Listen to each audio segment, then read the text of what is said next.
바울의 기도 생활을 엿볼 수 있는 본문이 성경 군데군데 있습니다. 오늘 본문도 그와 같은 말씀입니다.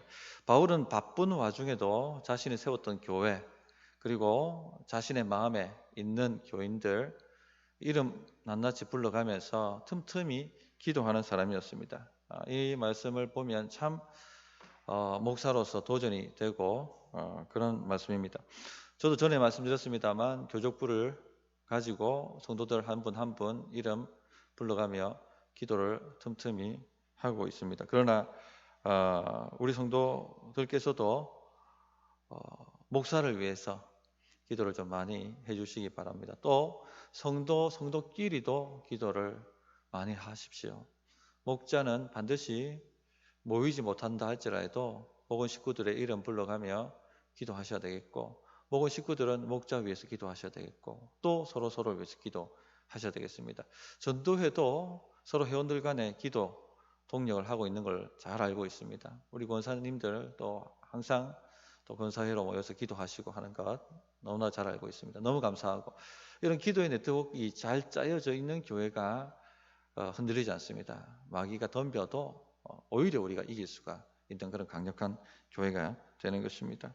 자, 근데 기도하다 보면 감사가 되는 사람이 있고, 또 걱정이 되고, 또 염려가 되는 그런 사람이 있죠. 기도하면 그런 경우가 있습니다. 하나님, 이분 참 믿음이 좋고 참 헌신적이고 이런 분들이 있어서 너무 감사합니다. 이렇게 감사가 나오죠. 사도 바울에게는 빌레몬 같은 사람이었습니다. 빌레몬. 오늘 4절을 보시면 내가 항상 내 하나님께 감사하고 기도할 때에 너를 말하만. 하나님, 참 빌레몬 정말 주의 신실한 동력자고 정말 주님의 신실한 일꾼입니다. 너무 감사합니다. 이렇게 감사가 됐다는 것입니다. 성도님들, 우리가 이왕 서로 기도하는데 감사가 되는 사람이 되어야 되지 않겠습니까? 이분 생각하면 어찌 될까 안타깝고 눈물 나고 답답하고, 이런 성도 되기보다는 이분 위해서 기도하려고 하면 그냥 입가에 미소가 탁 지어지고 하나님 정말 감사합니다. 어떻게 이런 분을 붙여주셨습니까? 이런 감사가 되는 성도가 되기를 소망하시고 열망하시고 갈망하시기 바랍니다. 이왕 예수 믿는데 이런 사람이 되어야 되지 않겠습니까? 이왕 신앙생활을 하는데 이런 수준까지 성장해야 되지 않겠습니까? 어떻게 하면 감사가 되는 성도가 될 수 있을까? 오늘 이 주제를 좀 다루려고 합니다. 첫째, 성숙한 믿음이 있어야 됩니다. 5절, 주 예수와 및 모든 성도에 대한 내 사랑과 믿음이 있음을 들음이라. 이 교차로 되어 있습니다. 믿음은 주 예수께 걸리고 사랑은 모든 성도에게 걸립니다. 쉽게 말하면 예수님 믿는 믿음 참 좋았고, 또 성도를 사랑하는 사랑 좋았다는 것입니다. 이 사람 참 예수 잘 믿더라, 이 사람 참 사랑이 많더라, 이런 말이 들려야 됩니다. 들음이니 이렇게 되어 있죠.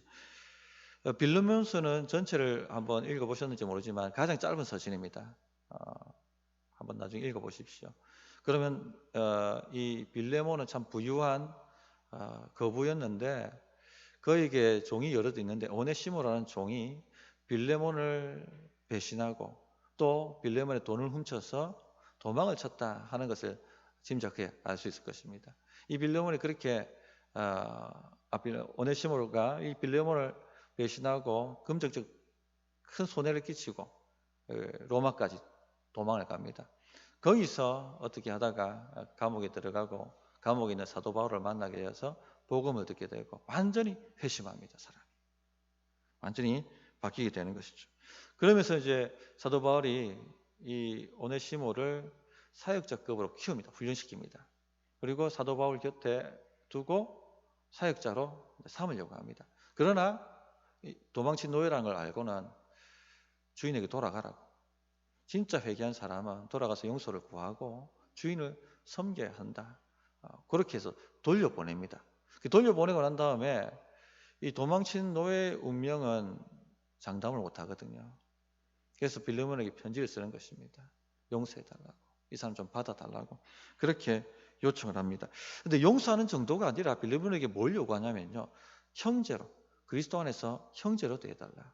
노예, 도망친 노예 이렇게 대하지 말고 그리스도인의 한 사람으로 산형제로서 대해달라. 그런 요청을 합니다. 16절, 17절 그 얘기가 나오는데 이후로는 종과 같이 대하지 아니하고 종 이상으로 곧 사랑받는 형제로 둘 자라. 내게 특별히 그러하거든 하물며 육신과 주 안에서 상관된 내게라. 이렇게 얘기하지 않습니까? 17절을 보시면 좀 더 들어갑니다. 그러므로 내가 나를 동력자로 알진대 그를 영접하기를 내게 하듯하고. 이게 무슨 말입니까? 나처럼 사역자로 대우해달라. 더 들어간 거죠. 용서 정도가 아니고 형제로 받아달라. 이것 정도도 아닙니다. 더 사역자로, 한마디로 전도사로 좀 받아달라. 이 요청을 하는 것입니다. 우리가 누군가를 용서해보면 잘 아시겠지만 용서가 쉬운 게 아니거든요. 특히 금전적으로 큰 피해를 입힌 사람 용서하기가 쉽지 않습니다. 나를 배신한 사람, 나의 선의를 무시하고 나의 호의를 무시하고 은혜를 원수로 갚은 사람, 그런 사람 용서한다는 것 굉장히 쉽지 않습니다. 그것도 믿음의 용기를 내어서 해야 되는데 거기에 더 지나서 형제로 받아달라. 그것도 더 깊이 들어가서 전도사로 좀 받아달라. 이런 요구를 하고 있는 것이죠. 만약 우리 성도님들이 이런 요구를 들었다면 어떻게 하실 것 같습니까? 오케이, 제가 하죠. 이럴 만한 수준이 되셔야 됩니다. 이 사도 바울이 왜 이렇게 대담한 요구를 빌레몬에게 했을까요? 빌레몬은 그만한 믿음이 되기 때문에. 그만한 믿음이 되기 때문에 이렇게 좀 해달라고 권면을 하는 것입니다. 우리가 이 수준까지 자라는 것을 우리 신앙의 성숙의 목표로 좀 삼아 보십시오.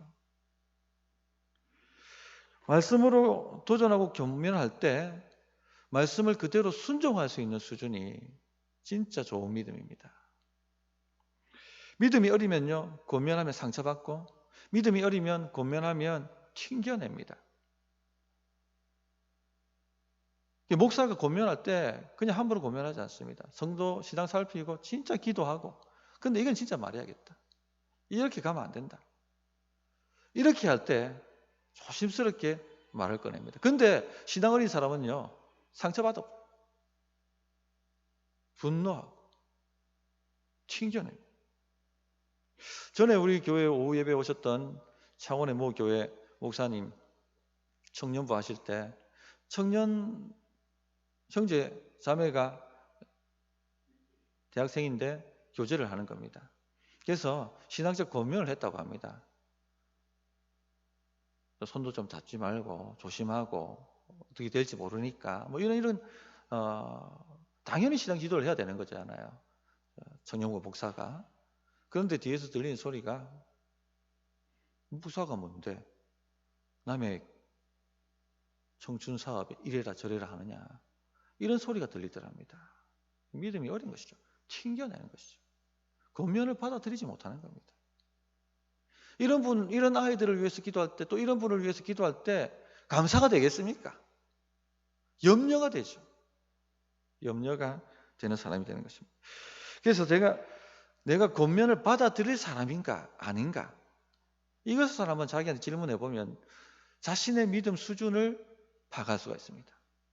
나는 어떤 권면을 하더라도, 말씀으로 사랑으로 어떤 권면을 하더라도, 좀 내가 기분 나쁘더라도 내가 받아들일 만한 사람인가 아닌가, 지금까지 그렇게 살아왔는가 안 살아왔는가, 그것을 한번 스스로 되짚어 보면 내 믿음 수준이 드러나는 것입니다.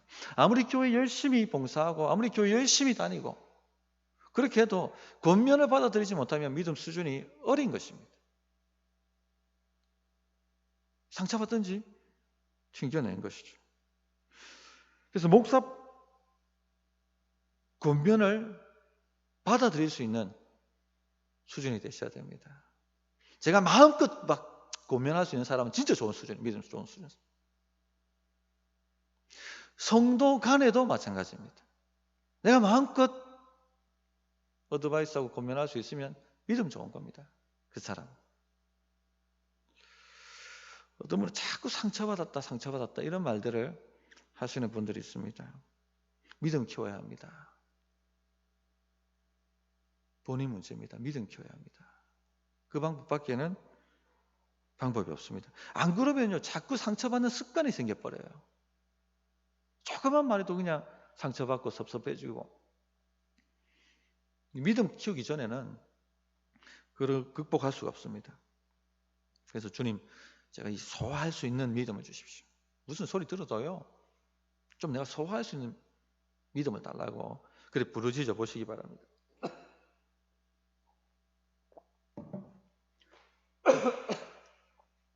두 번째, 성도를 사랑하는 것에 성숙이 있어야 됩니다. 모든 성도에 대한 내 사랑. 사도 바울이 빌레몬 생각할 때 딱 떠오르는 단어가 이 단어죠. 그러니까 우리가 누군가를 생각할 때 믿음, 다음으로 떠오르는 단어가 사랑입니다. 사랑. 이 사랑이 성숙한 사람이 딱 떠올려지면 어떤 생각이 듭니까? 감사가 나오죠. 아, 참 이 사람 교회 사랑한다. 참 이 사람 성도 사랑한다. 사랑 많다. 저 복을 좀 주십시오, 하나님. 그렇게 기도가 절로 나오지 않습니까? 이런 성숙한 사람, 이런 수준의 사람으로 내가 자라가야겠다. 그렇게 한번 목표를 잡아보십시오. 예수 믿지 않는 자연인은 사랑할까요? 미워할까요? 피차 미워합니다. 이 본성이에요. 본성. 죄인된 본성. 디도서 3장 3절을 보면 우리도 전에는 어리석은 자요 순종하지 아니한 자요 속은 자요 여러 가지 정욕과 행락의 종노릇한 자요 악독과 투기를 일삼는 자요 가증스러운 자요. 그럼 뭐라고 되어 있냐면요, 피차 미워한 자였으나. 예수 믿기 전에는 이게 제 본성이에요. 피차 미워하였으나. 우리 주변에, 내 주변에 지금 미운 사람이 많은지 사랑하는 사람이 많은지 이것도 한번 질문을 해보셔야 됩니다. 온 전지에 미운 사람밖에 없다. 지금 내가 잘못된 겁니다. 이 죄의 본성으로 지금 일하고 있는 겁니다. 성령 충만해 있는 상태가 아니고 죄의 본성이 나를 사로잡고 역사하고 있는 것이에요. 그래서 정말 내 주변에 미워하는 사람 두성인지 아니면 사랑하는 사람들이 많은지 꼭 점검을 해보십시오. 우리가 의식적으로 깨어있지 않으면요, 마귀한테 완전히 밥이 됩니다. 마귀가 우리를 가지고 놉니다. 우리 주변에 미운 사람 다 만들어버립니다. 서로 비난하게 만들고 비난의 화살 쏘게 만들고 상처 주는 말과 이런 걸로 다 원수되게 만들어 놓습니다. 그것이 바로 마귀 역사입니다. 그래서 사랑하려고 의식적으로 노력하셔야 됩니다. 사랑하려고. 의식적으로 용서하고 의식적으로 사랑하려고 하고 그래야 이길 수 있습니다. 왜 우리가 사랑해야 됩니까? 그러면 거듭났기 때문에. 거듭났기 때문에 우리 안에 사랑의 본성이 들어와 있습니다. 미워하는 죄의 본성이 죽고 서로 사랑하는 사랑의 본성이 우리 안에 들어와 있다는 것입니다. 이것이 우리의 본질이고 정체성이에요. 예수 믿는 사람의 본질이고 정체성입니다. 예수의 피로 말미암아 근본적 변화가 우리 안에 일어난 것입니다. 마귀의 본성이 사라지고 죽어가고 성령의 본성, 예수의 본성이 우리 안에 들어온 것이죠. 요한복음 3장 14절에 우리는 형제를 사랑함으로 사망에서 옮겨 생명으로 들어간 줄을 알거니와 사랑하지 아니하는 자는 사망에 머물러 있느니라. 자, 우리가 사망에서 생명으로 옮겨졌다. 한마디로 중생했다는 걸 어떻게 알 수 있습니까? 형제를 사랑하는 것으로. 내 안에 사랑이 있다는 것으로. 사랑의 본성이 지금 올라오고 있다는 것을 통해서 아, 내가 거듭난 자구나. 내가 중생한 자구나. 하는 것으로 알 수 있다는 겁니다. 여전히 내가 미워하고 여전히 내가 분노하고 싫어하고 증오하고 그렇게 하고 있다면 거듭난 사람이 아닌 것이죠. 사랑하지 아니하는 자는 여전히 사망에 머물러 있느니라. 그렇게 말씀하셨습니다. 정리하면 우리가 거듭났기 때문에 우리 안에 서로를 사랑하는 본성이 들어와 있다는 겁니다. 그러므로 서로 사랑하는 것이에요. 새 본성대로 행하라는 것입니다. 어떻게 성도를 섬길 것인가? 어떻게 사랑을 실천할 것인가? 이것을 자꾸 생각하고 이것을 고민해야 되는 것이죠. 어떻게 보복할 것인가? 어떻게 이걸 좀 어떻게 막 짓밟을 것인가? 이런 생각이 아니라 어떻게 섬길 것인가? 어떻게 사랑할 것인가? 그렇게 생각을 자꾸 바뀌어야 되고 실천해야 됩니다. 우리는 할 수 있어요. 거듭났기 때문에. 그런데 이 사랑에서 성숙해 가야 됩니다. 사랑도 급이 있고 사랑도 단계가 있거든요. 점점점 성숙해야 되는데 어디까지? 빌레몬의 수준까지. 그렇게 자라가야 됩니다. 6절 보시면 이로써 내 믿음의 교제가 우리 가운데 있는 선을 알게 하고 그리스도께 이르도록 역사하느니라. 자, 내 믿음의 교제 했는데 여기 믿음의 교제라는 말은 커피 한잔하고 식사하고 토크하고 이런 교제를, 이 정도 수준의 교제를 얘기하고 있는 게 아닙니다. 하나님을 믿기 때문에 교회를 사랑하고 섬기는 것, 이걸 믿음의 교제라고 얘기합니다. 여기서 실제로 빌레몬은 교회를 정말 사랑했습니다. 그래서 자기 집을 오픈하고 교회가 모일 수 있도록 모든 것을 제공한 거예요. 믿음 없으면, 사랑 없으면 할 수 없는 것이죠. 믿음의 교제의 장을 연 겁니다. 뿐만 아니라 성찬 시기에 들어가는 것, 또 식사를 제공하는 것, 이 모든 비용을 본인이 직접 감당해낸 것이죠. 믿음이 없으면, 사랑이 없으면 절대 이렇게 하지 못하는 것이죠.